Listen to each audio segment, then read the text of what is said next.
जय श्री राम दोस्तों, आज हम बात करते हैं राम भक्त हनुमान जी की। आज भी इस पर्वत पर निवास करते हैं हनुमान जी। लोगों ने उन्हें कई बार कैमरे में रिकॉर्ड किया है। हनुमान जी 7 चिरंजीवियों में से एक हैं। उन्हें चिरंजीवी रहने का वरदान मिला है। ऐसा माना जाता है कि हनुमान जी सतयुग से लेकर कलयुग तक उपस्थित रहेंगे और यही कारण है कि वो आज भी धरती पर स्थित गंधमादन पर्वत पर निवास करते हैं। अब इस बात में कितनी सच्चाई है, यह जानने के लिए वीडियो को अंत तक जरूर देखिए ताकि आपको भी इस रहस्य के बारे में पता चले। पुराणों की माने तो प्रभु श्री राम और देवी माता सीता ने पवन पुत्र बजरंगबली को कलयुग में अधर्म के नाश और धर्म को फैलाने के लिए अमरता का वरदान दिया था। यही वजह है कि पृथ्वी लोक पर कुछ खास जगहों को बजरंगबली का निवास स्थान माना जाता है और उन्हीं में से एक है गंधमादन पर्वत। आपको बता दें कि हिमालय के कैलाश पर्वत के उत्तर दिशा में स्थित एक जगह है जो गंधमादन पर्वत के नाम से जानी जाती है,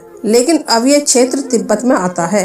यहाँ पहुँचने के लिए 3 रास्ते हैं। पहला नेपाल के रास्ते होते हुए मानसरोवर के आगे जा सकते हैं, दूसरा भूटान की पहाड़ी क्षेत्र से है और तीसरा रास्ता अरुणाचल प्रदेश से होता हुआ जाता है। वेदव्यास रचित महाभारत में भी इस पर्वत का उल्लेख मिलता है, जिसमें पांडवों और पवन पुत्र हनुमान जी की भेंट के बारे में जानकारी दी गई है। आखिर पवन पुत्र हनुमान जी ने पूरी धरती पर सिर्फ और सिर्फ गंधमादन पर्वत को ही अपना निवास स्थान क्यों चुना? तो इस बात का जवाब हमें श्रीमद् भगवत पुराण में मिलता है। अगर इस ग्रंथ की माने तो भगवान राम धरती से बैकुंठ को प्रस्थान कर रहे थे, तभी प्रभु राम जी ने हनुमान जी को धरती पर ही रहने का आदेश दिया और अपने प्रभु की इच्छा के अनुसार पवन पुत्र बजरंगबली ने ऐश्वर्य शक्ति से गंधमादन पर्वत को अपना निवास स्थान चुना। वहां अपने अज्ञातवास के समय सभी पांडव हिमव्रत पार करके गंधमादन पर्वत के पास पहुंचे थे। भीम ब्रह्मकमल लेने के लिए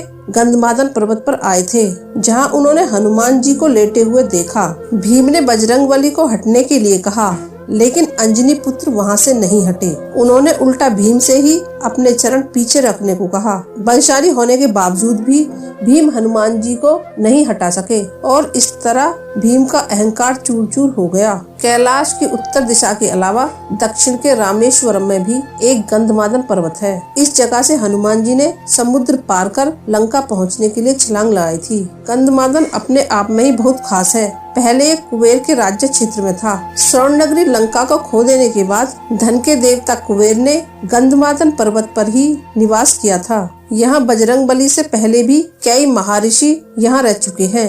यह वही स्थान है जहाँ महर्षि कश्यप, कृपाचार्य, अश्वत्थामा, ऋषि व्यास, विभीषण, बलि और परशुराम जी ने तप किया था। इसके साथ कई देवता, ऋषि मुनि, अप्सरा और किन्नरों ने अपना निवास स्थान माना। गंधमादन पर्वत का नाम कैसे पड़ा, इसके पीछे एक रोचक कथा है। धर्म ग्रंथों के अनुसार गंधमादन पर्वत पर कई प्रकार की जड़ी बूटियां और वनस्पति हैं, जिससे ये पूरा वन सुगंधित रहता है। इसलिए इस पर्वत का नाम गंधमादन रखा गया। आपको बता दें कि गंधमादन पर्वत के शिखर पे किसी भी वाहन से नहीं पहुंचा जा सका है और तो और इस पर्वत पर कोई भी बुरी आत्मा नहीं पहुंच सकती, क्योंकि पापियों को यहाँ रहने वाले विशाल सर्प और कीड़े मकोड़े डस लेते हैं। इतना ही नहीं, गंधमादन पर्वत पे बहुत सी छोटी स्वर्णमणि और मोतियां भी चमकते हैं। इस पर्वत पर मानव जीवन की अवधि 11,000 वर्ष बताई गई है। गंधमादन पर्वत पर एक मंदिर भी बना हुआ है, जिसमें बजरंगबली के साथ साथ प्रभु श्री राम आदि की मूर्तियां भी विराजित हैं।